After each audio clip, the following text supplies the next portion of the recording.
বুধবার গভীর রাতে পাকিস্তানের আজাদ কাশ্মীরের মুজাফফরাবাদ সহ বিভিন্ন জায়গায় ক্ষেপণাস্ত্র হামলা চালায় ভারত। এতে ভয়াবহ বিস্ফোরণে কেঁপে ওঠে চারপাশ। এক বিবৃতিতে বিষয়টি নিশ্চিত করে পাকিস্তানের এক সামরিক কর্মকর্তা জানান, ভয়াবহ এই হামলায় শিশুসহ বেশ কয়েকজন হতাহত হয়েছেন।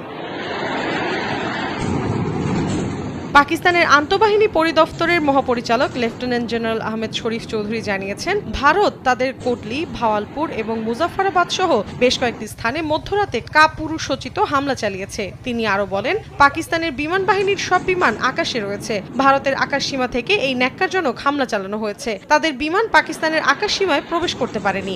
এমনকি কয়েকটি জেট ভূপাতিত হয়েছে বলেও দাবি করেন তিনি। পাশাপাশি সঠিক সময় বুঝে হামলার জবাব দেওয়া হবে বলেও স্পষ্ট বার্তা দিয়েছে আইএসপিআর।